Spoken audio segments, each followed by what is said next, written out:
We've gotten to the end of the 19th century and actually have sneaked over a few years into the 20th century. But I need to back up a little bit because I want to talk about intercollegiate sports. And basically, we are so far from any other college that there weren't any intercollegiate sports until train service got pretty good, okay? And that didn't happen until the late 19th century. So, although we were playing baseball very early, okay, this is from the 50th reunion remarks of a guy who was in the class of 1829. And when he came to Hampden-Sydney as a freshman in 1825, he'd never been here before. So this was all brand new to him. And he took a coach, meaning horses and carriage, to Kingsville, King's Tavern. And there were two taverns there, which is the same as having two motels with a restaurant, okay? And he and the other guys that were with him got supper, and they walked up to Hampden-Sydney. And if you notice what he says, the main carriage road skirted to the east. That's over toward the football field from where it runs now, okay? But there was a path which they followed, which led to Cushing, which was still under construction, but they knew where to go. And but they did go past the president's house. And depending on how you read this, and I understand that there's more than one way to do this, the guy's not real good with punctuation.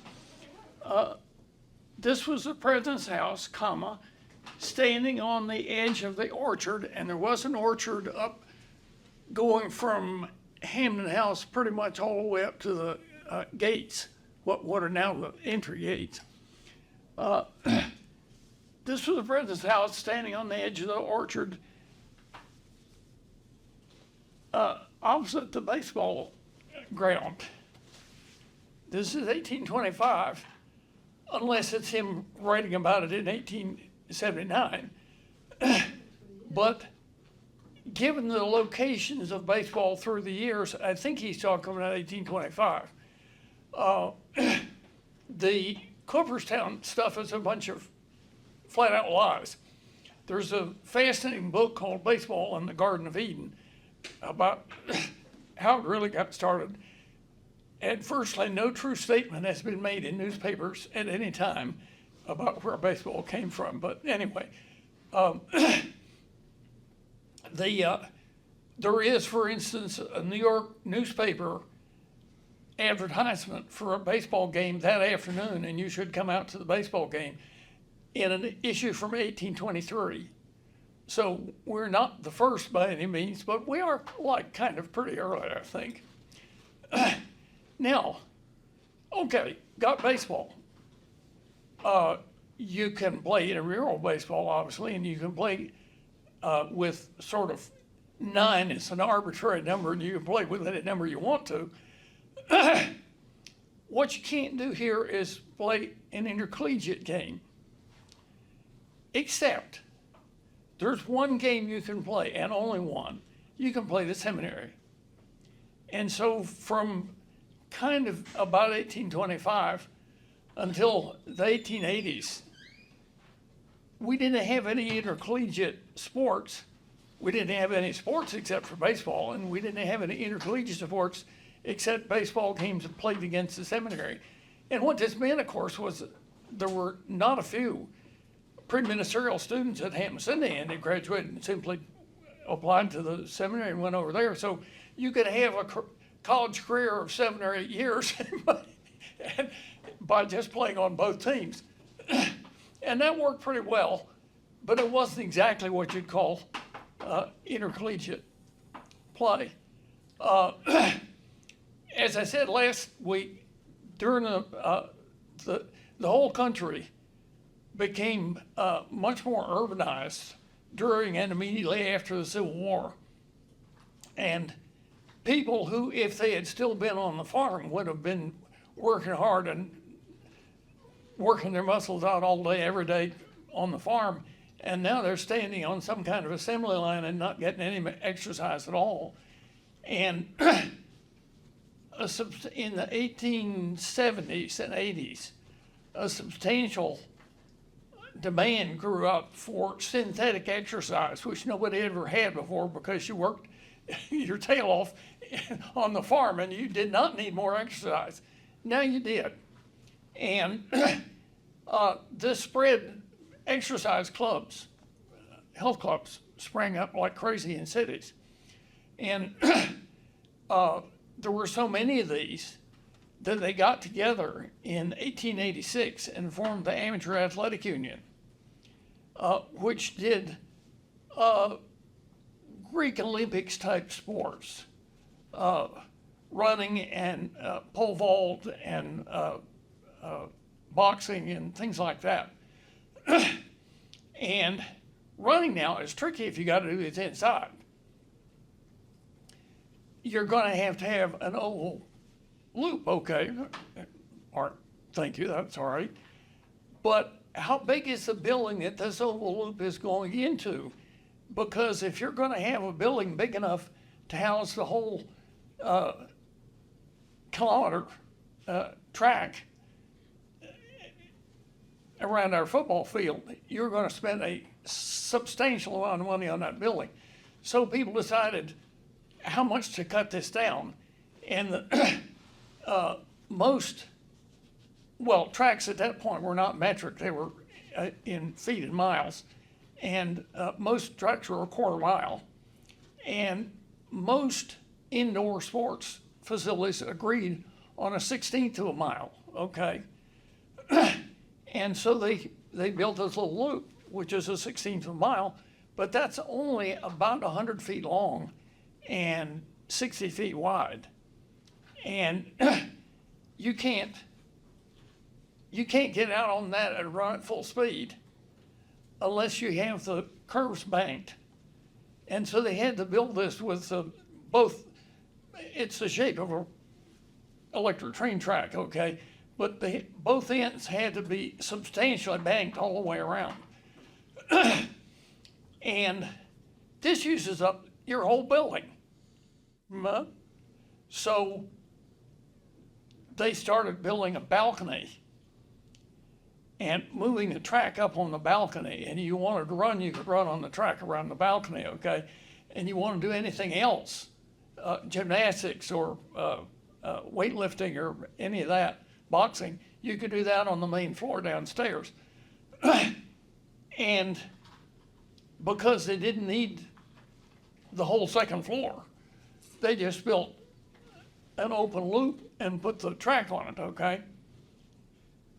Now, it's 1891 and people are looking for a nice active team sport to play in the wintertime when it's cold. And Naismith thinks of the idea of basketball, and he goes down to the gym and nails a basket up at each end of the big open loop in the 1/16 of a mile track. And that's, it is not clear that he even measured it, except maybe to eyeball it. And that's what decided the length of a basketball court for about 30 years, because the AAU could scarcely care less about basketball, and the NCAA didn't exist till 1906. So, all right, well, basketball is 1891. He starts it off. It's really, really popular, okay? It is so popular that a group of Hampden-Sydney students, and this is a substantial group, in the fall of 1891, 10 months later, wrote a letter to the board asking them to provide a place to play basketball, and, which they couldn't do because they had just built McElwain Hall, Memorial Hall, and it didn't have any place in it for basketball. And those, the middle of Cushing, where they had moved stuff out, did have the old Assembly Hall, chapel. And that was the tallest, over 10 feet, okay? That was the tallest, biggest room on campus. And he said, well, you can play there if you want to. Well, the modern standard for basketball courts is 94 feet long and 50 feet wide, okay? That used to be a lot squishier, but it is crystallized. But the room that they had available in Cushing was 44 by 40 feet. It's not even big enough to play half court in, okay? And so the Kaleidoscope Annual has photographs of the athletic teams, including the basketball team, and they're all standing there in what look, pretty much like basketball uniforms, but there are no pictures of the court or them playing or anything else, none. They will not be photographed on that disgusting basketball court. And it stays that way until 1916, but we'll come back to that. But in the 1890s, there was a lot of pressure in colleges to start having organized phys ed type exercise, okay? The AAU was very much oriented toward track and field kinds of things, except indoors. I mean, they spread to outdoors, but outdoors is a lot easier because you don't have to worry about space and things. And somewhere in the 1880s, Hampden-Sydney picked up track and field, and I can't find out anything more about it. It was popular with some people. You will see a picture of an outdoor facility, but that's it. But we had track and field, and we had baseball. And in 1892, a freshman showed up from Norfolk who was a gung-ho organizer, and he had seen Navy guys playing football, not rugby, but football, in Norfolk. And he thought that would be a really cool game to have at Hampden-Sydney. And so, his name was Billy Bull, and he organized and coached the football team all 4 years he was here. And there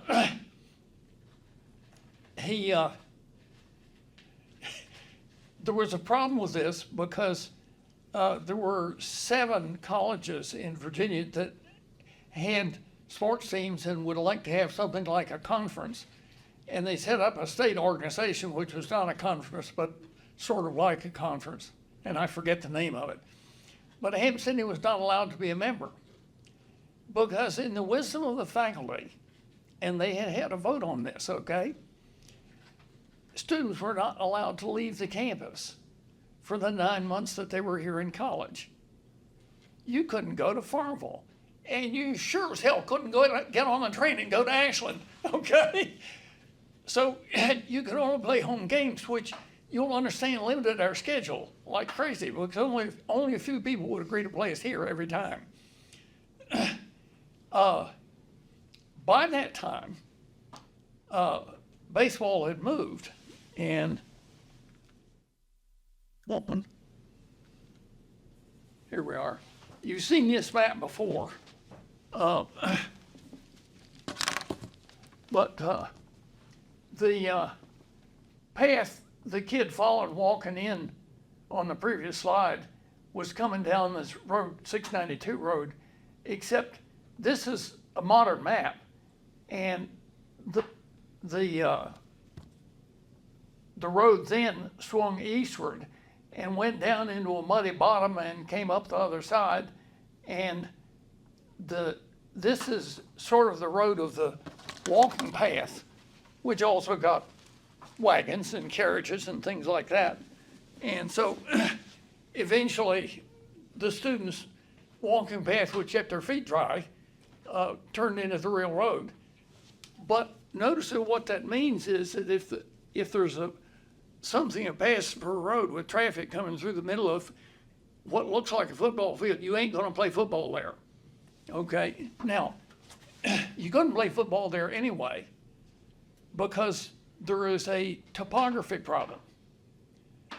The college road relative to the level of the outfield on the baseball field where where it goes up to meet the running track. College Road is 30 feet higher than the baseball field is. That's a severe slope down there. And what it means is that although it looks like a great place to play games, you can't do it. There's baseball in particular absolutely requires a horizontal infield. You can cheat a little bit on the outfield, but the infield really does have to be flat and horizontal. And so that, together with the fact that there's a road running through the middle of it, eliminates that the current oval track area for sports. Until somebody does something about that, we'll get back to that. This is where Dickie Venable strikes again, or actually this is the first time he struck, but it was big. Anyway,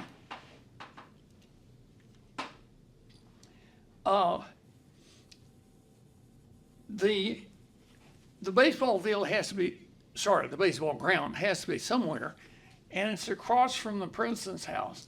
And I would put it to you that this road going off sort of toward 10 o'clock up at the very top is the Five Forks Road.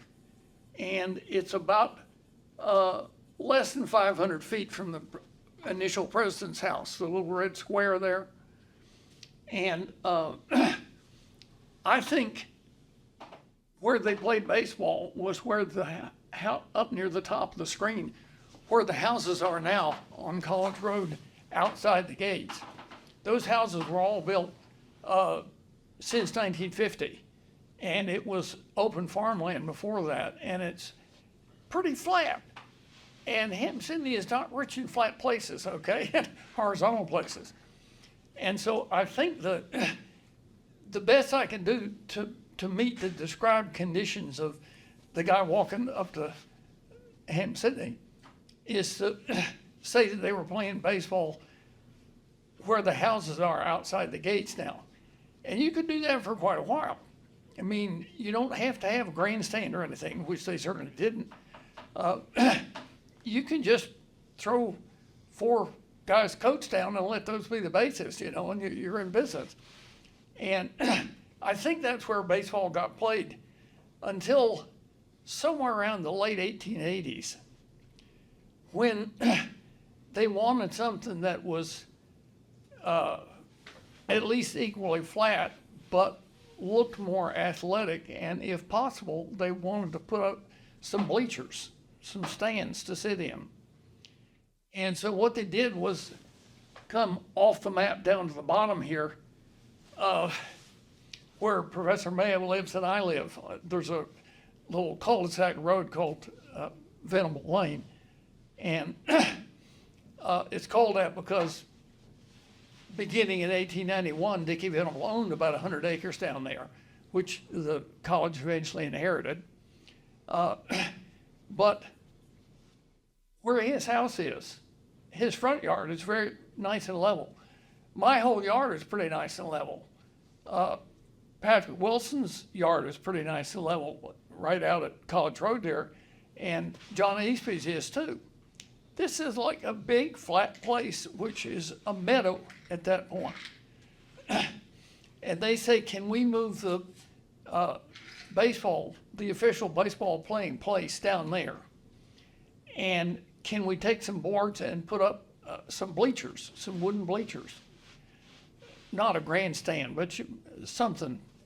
And they got permission to do this, and they put it up, and in about somewhere between a year and 4 years, they weren't in there very long,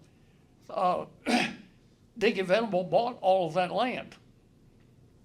And he wanted to develop the land and reuse it and sell it. And so he never said anything negative, but he would have been just as happy if they didn't want to play baseball there.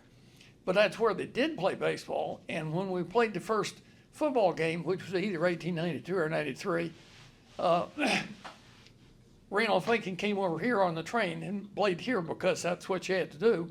And the first game was played in his yard and my yard, so there. But we lost. But Anyway, in no time at all, the students who were playing there discovered that Venable had development in mind. Now, remember, at this point, the seminary is still very much in business, and he has not bought the seminary and donated to the college or anything, but he's got a lot of money, and he's there, okay? So I think it may have been a college administration committee, but I don't think so. I think it was a student committee that went to see somewhere around 1891, went to see Venable and said, would you help us build a really nice football and baseball field? And where we want to put it is up in that mud pit next to the road near where you can't, it's a nice big open space, but you can't play anything there because it's got a huge slope. You're going to have to move a lot of dirt, and we're going to have to fill in to keep it from being a muddy swamp down at the low end.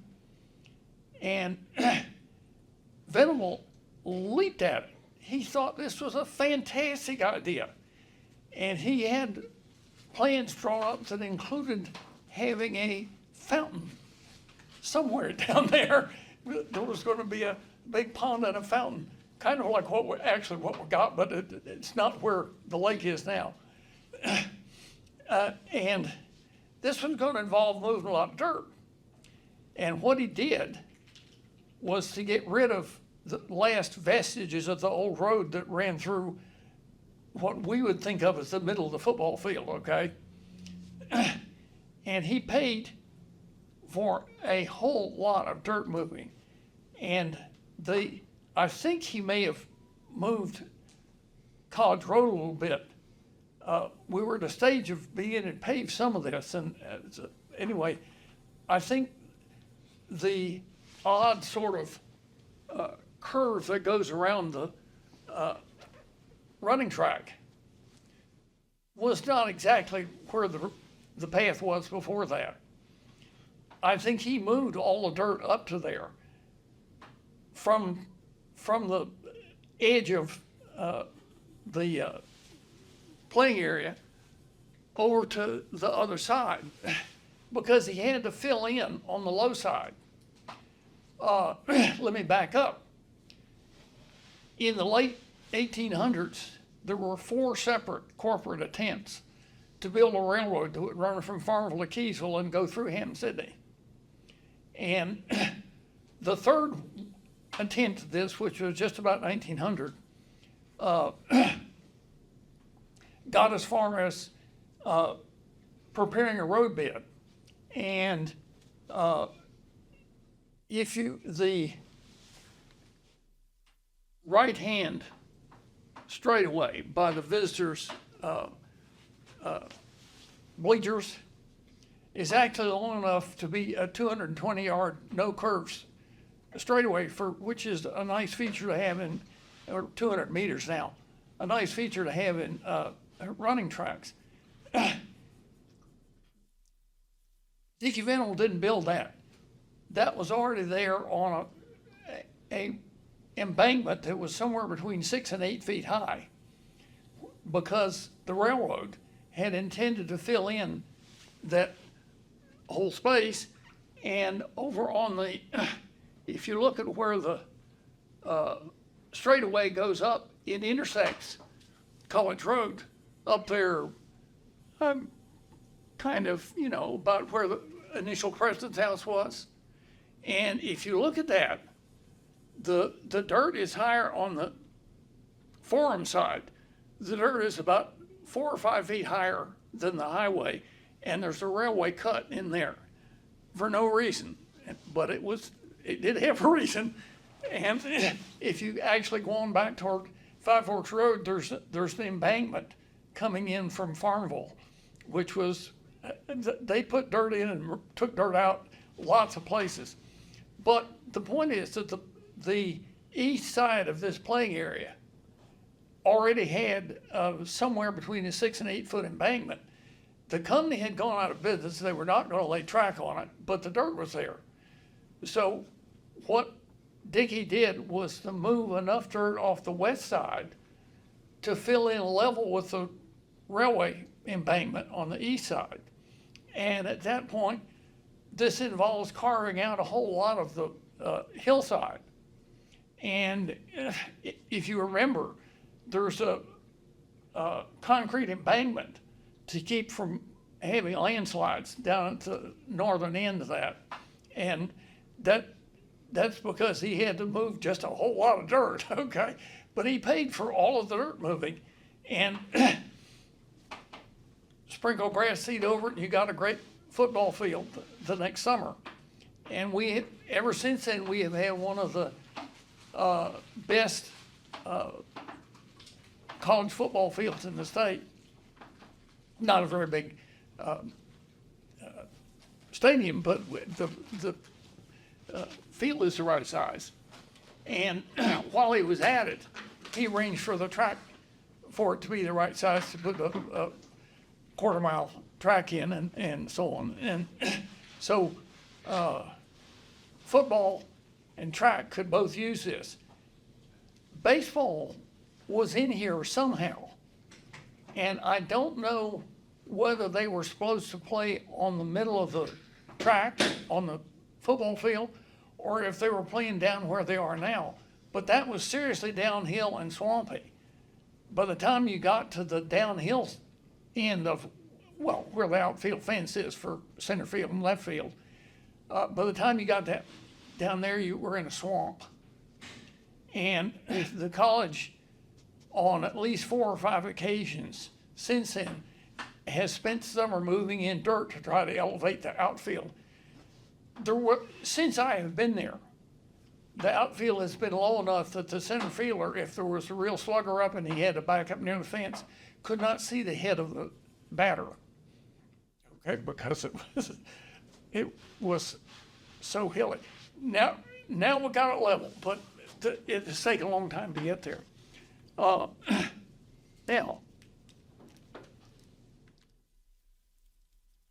okay.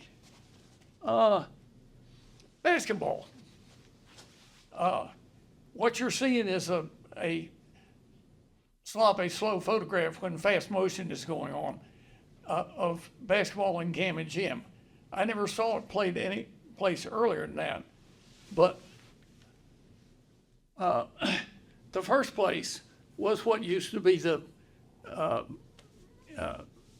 assembly room and chapel in Cushing, and the encircled place there. And that's what you can't get any pictures of because the team would never agree to be, they were photographed in front of a hanging blanket, okay? So there was no background. We are not going to be seen doing this. And that was the only place they had from 1892 till 1916, which is like, 24 years, okay? And they were very frustrated. Come on. In 1916, the board had a little more money than usual, and they said, look, you've been complaining about this for years. We'll give you a place to play basketball. Where do you want it? And everybody said, we want to build a gym for basketball that's on the hillside overlooking the end of the football field. That'll be good. And you can have showers in there, and football and basketball can both use them and all that, this will be great. And at that point, the young minister at College Church was a Hampden-Sydney alumnus who had only been out under 10 years. And when he was here, he was the leading jock of his decade. We only had 3 sports that gave letters. He graduated in 4 years and he got 12 letters. Sorry. It was Edgar Gammon. And he was known as Rip Gammon because he was by substantial margin, the fastest player on the football team, on the track team. But he was minister at College Church, which is not a college position, and he had no leverage on this. And he was careful not to say where his preference was for putting the gym. But it was pretty clear that he was with the 99% of people who wanted it placed overlooking the football field. The trouble is that McElwain, who oversaw the building of Memorial Hall, as I suggested last time, got on the outs with the board and quit in a huff. And there was now a new president named Graham, and in only about a year, McElwain died, at which point the board felt kind of bad about they didn't ask him to leave, but they harassed him, and they knew what his personality was like, and it was obvious that he was going to leave ahead of time, and they harassed him anyway, and so he left. But they felt bad about that, and so they renamed. At that point, they had this enormous gift from Dickie Venable, and so the big building he gave us was going to be Venable Hall. We have never named buildings for people, but we're going to do it now. And the one that looks just like it over there, we'll call it Cushing Hall, because that's pretty obvious. The students are already doing that anyway. And now this other academic building will be McElwain Hall. Okay. And furthermore, from now on, we have a policy that in general, we will name buildings for people, although, as we'll see, that doesn't always get you anywhere.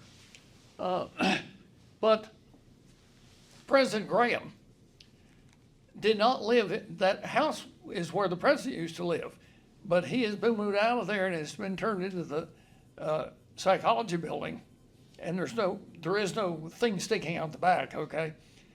And he's living in Penshurst. And he is annoyed in the same way that President McElwain was annoyed about presidents being turned out of this really nice place and moved into Penshurst. And so he is determined to hang a gymnasium on the back of Graham so that no president can ever be allowed to live in the front of it again. And exactly one person wanted the gym put on the back of Graham House, but the person who wanted that was the president that they had just appointed, and nobody's going to stand in his way. And so that was where it got built. And my own feeling is that the president's already left here, but I really wish we would tear that down and restore Graham House to what it was like originally. But that's in your head there. It was a place to play basketball. But as usual, we didn't have quite enough money to build it. So remember what size the court's supposed to be? 94 by 50? That building, and I have measured it, so I can tell you this, that building had a court that was 68 by 40 feet. Okay? Sorry. Sorry, 39 feet. The entire building was used for playing basketball when they did, and it wasn't long enough at that. We'll see some of this here. Okay, here's some press photos taken in there. This is a balcony, okay? And you can't have support posts on the basketball court, okay? I know you can't because they did have big masonry columns in Cushing. And you wouldn't believe what a great pick play you can run around a masonry column. But okay, not going to do that. So see these black poles going up? This is two pictures, and that pole goes all the way up to the roof, to the ceiling, and suspends the running track. Because Hampden-Sydney was going to do what people did, only other people had had the running track in place and put a basketball court in to fit it. Hampden-Sydney built a basketball court and put a balcony on it to put a running track on. And so if you wanted to watch the game, you could, upper left corner there, you could stand outside the court, but there was only about between a foot and 18 inches of clear floor space between the out of bounds line and the brick wall. There was no place to stand. If you look closely at the crowd, it's not more than 2 deep anywhere. And in fact, the back row is kind of wedged in between the people on the front row. You just couldn't get any significant number of people around there. And notice that there's a stairway going up in the corner, which cuts into this. The doors here are just the other side. There's no clearance. Just the other side of where somebody is going to wind up if he's a point guard and drives down the lane for a layup. Right after he does that, he's going to hit the brick wall. Except what they did was put in saloon doors. You know, these double doors that swing both ways. So when you hit it, you just pass through it out into the little vestibule on the end of the building there and inside the house on the other end. And then you quick stop, turn around, come back through the doors, swinging the other way and get back in the game.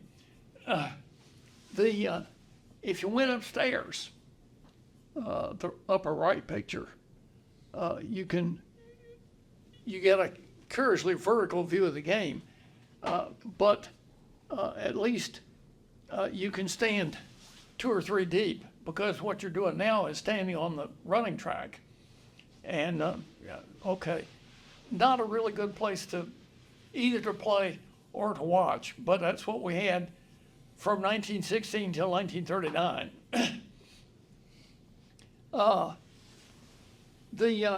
Warren Knudel, who used to be head of buildings and grounds, and he's 98, but he's still living on the campus. He played a high school game in this gym. And anyway, No one.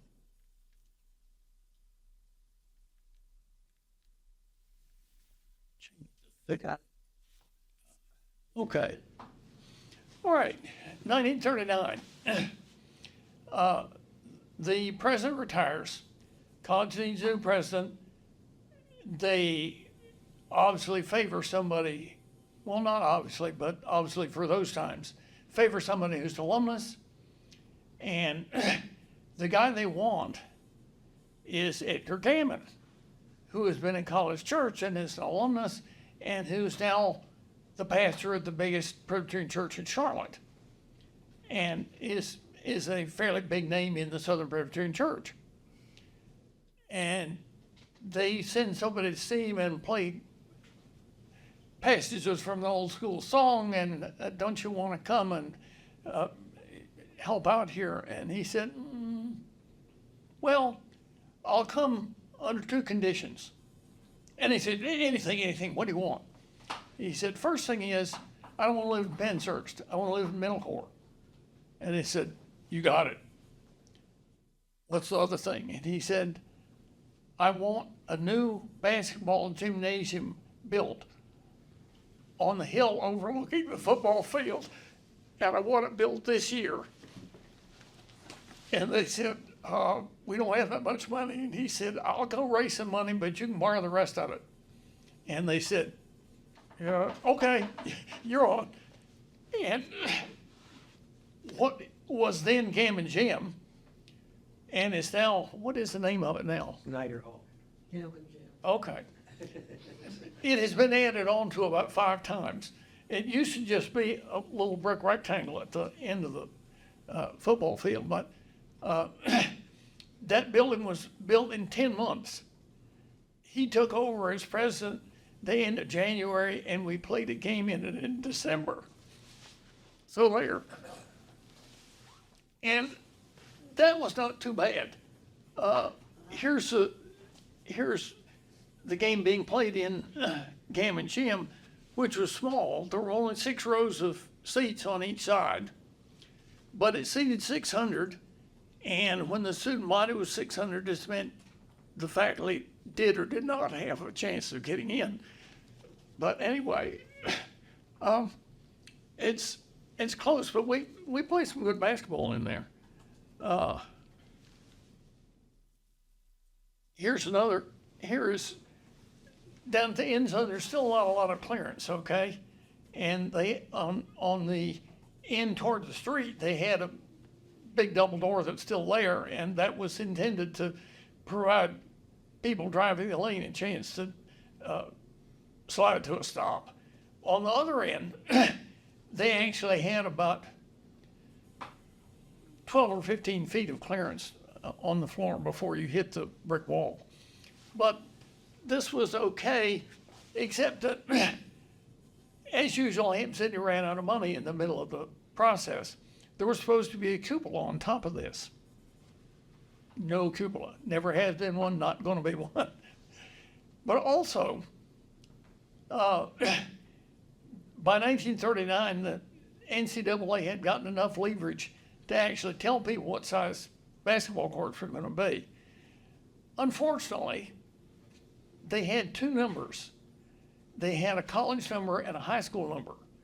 And the high school was allowed to play on a smaller court. So Gammon had the high school size court, okay? Hey, save money that way. And it was always 10 feet too short. But what can you do? Well, eventually, come on.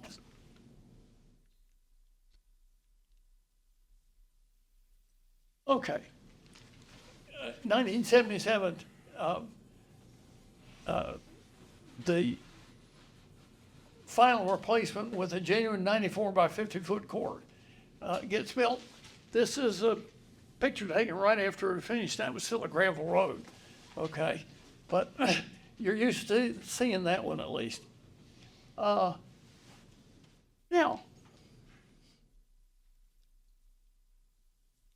let's go on here and look at football, okay? Billy Bull started a real tradition because in only a couple of years we were playing about a 7-game season.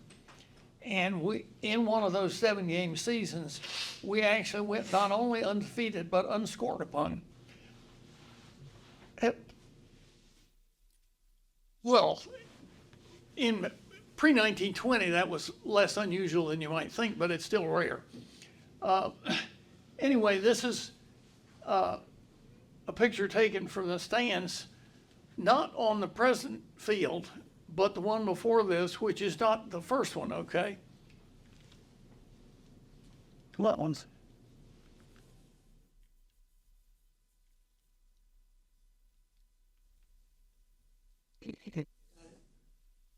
All right, here we are.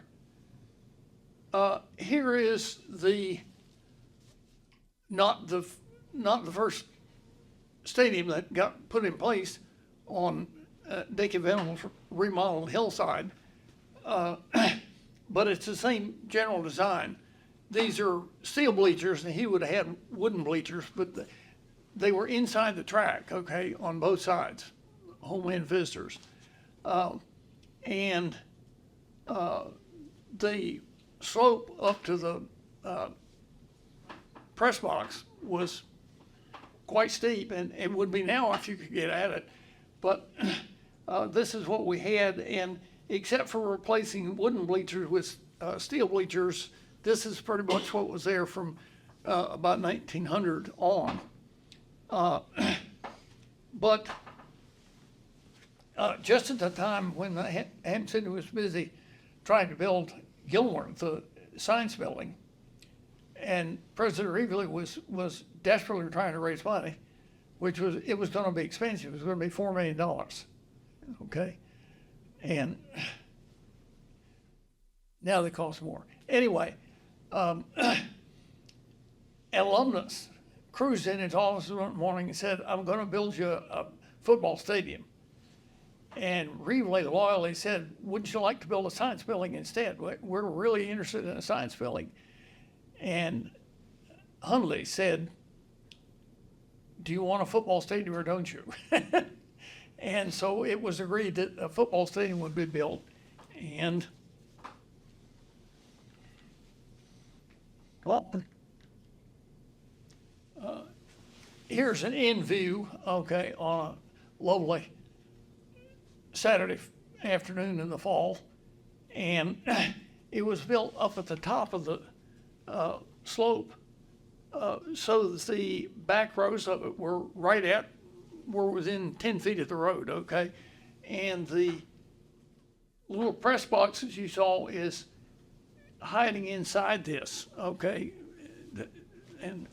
But it was a nice place to watch football, and it got used from 1965 till about 2000. I can't remember exactly when we changed.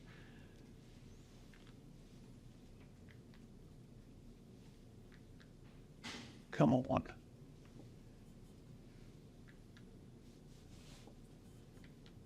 You worthless little. Gil? Getting anywhere. Yeah, would you? I don't understand why it's not working, but couple more pictures of this. Here's from up behind the Eagle, and it's a hot day. And on a hot day, you did not want to sit in the sun. So everybody moved out. There's a shady end, and you could sit on the shady end, but what everybody did was move out on the slope, which you know about that. So that was a convenience. If you're there, do the next slide. Okay, this is what the scoreboard looked like. Not the same as our present one, and we are apparently going to get a really Jim Dandy one that has a video screen, maybe anyway. But that's what things used to look like. Do it again. This is the middle of the game, and if the stadium doesn't reach to the bottom of the slope, then there's between 10 and 20 yards of grassy slope down below that is not sloping very much. And what that was always full of was a put together football game featuring 4 to 8 year olds. And that went on pretty much the whole game. And there were at least some occasions when it was the more interesting game to watch. But it did mean that people didn't fill up the stands very well, or at least sometimes. Did one more here. Okay, you've seen that one, you know about it, that's what we've gotten to. Now, I got 2 more that I want to show you, 2 more football stadiums I want to show you. Well, one of them you almost certainly haven't seen because it got torn down and replaced 20 years ago. But the other one you've seen on television at least. As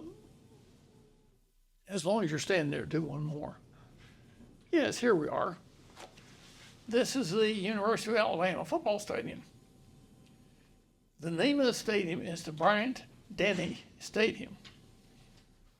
You know who Bear Bryant was, but you don't know who George Denny was. George Denny was,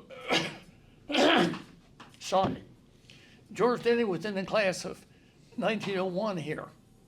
1891. And he stayed on to get a master's degree, which Hampden-Sydney let you do in those days. So he was here in 1892 and was a graduate, okay. And Billy Bull showed up and put in football. And Denny was a jock, and he thought this was more fun than anything. And so at the end of the year when he had a master's degree, Hampden-Sydney hired him as an adjunct Latin professor, and he stayed here. And he served as a assistant. Bull was the coach, okay, because he had this idea. But George Denny was an assistant all along, and in 4 years, Bull graduated, okay? So he's gone, and president appoints Denny to be the coach for the next year. So he is a coach for 1 year. And his record was 2-1, which is not a bad season, except it tells you something about how many away games we were allowed to play. And after only 1 year, he jumped ship and went to Washington Lee because they would make him a real faculty member. And he was there for 4 years, and through some mechanism that I don't understand, was made president. Oops. So here he is, it's 1899, and he's president of Washington Lee, and he stays president of that until 1912, and he is very successful. He raises money from a bunch of rich people that Hampden-Sydney has been cozying up to for years, and he walks up and flashes his pearly white teeth, and they give the money to Washington Lee instead. He is like really good, and Hampden-Sydney never sort of let him go. But anyway, in 1912, his goals were a little higher, and he moves to be president of the University of Alabama, which at the time has only dirt streets and 9 buildings and fewer than 400 students. But he's going to do something about this. And he goes to work, and he's a big jock. He says, what you need is a good football team, because people rally around that. You get attention. And so he starts a football team, which they had not had. And in 1916, he says, you need a stadium because that'll help a lot. People come to that.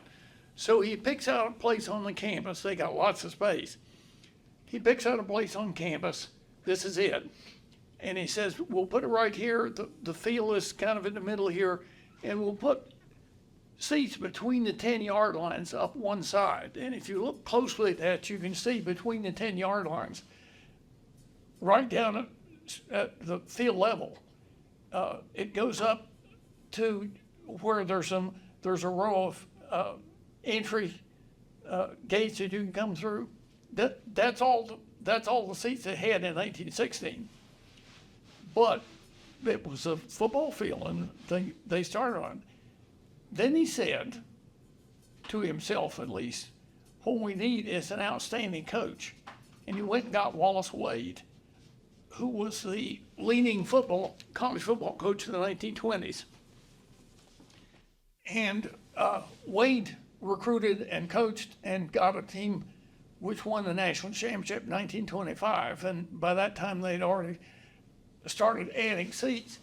But everything you see there, well, I mean, they've replaced Denny's seats, but they're in the same place. And this is a 100,000 seat stadium, which still has George Denny's name on it. It was Denny Stadium until about 20 years ago, when they felt they really should honor Bear Bryant. But Denny is Hampden-Sydney. And finally, there's one more stadium. There we are. That's Baltimore Municipal Stadium, okay, which was originally earlier Baltimore Memorial Stadium. And that was built by piling up dirt and putting the slopes on the inside of that. And it's basically named for Dickie Venable originally. It was Venable Field. When he died in 1910, he had been head of the Park Commission in Baltimore for years and years, and he had aggressively built parks all over Baltimore, and Baltimore had a reputation for being a really nice place to go get out in the green stuff away from the house for a while. And he had just finished a nice big park, which was not quite on the edge of the city, but out sort of on the north side of Baltimore. And they named the park for him. It was Venable Park. And that was 1911. And for about 10 years, that's where it stays, and people think Venable Park is very nice. Then they decided they're going to build a municipal football stadium where actually the baseball team might play too. We'll see. At that point, it was not clear what the major leagues were, and Baltimore bad wanted to be in the major leagues, and you need a nice stadium to do that. So they built this, which actually is a football stadium, but was convertible, and eventually it got called Baltimore Memorial Stadium because they were thinking about Venable, and then they called it Baltimore Municipal Stadium, and the Ravens have been playing in the replacement on the same spot for this stadium ever since. But there are two big, expensive football stadiums in the country that have Hampden-Sydney people attached to them in some way. So that, anyway, there's more football here than you might think. Anyway, it's late. Let me quit now, and we'll pick up on Hampden-Sydney Business District next time. Okay. Thank you.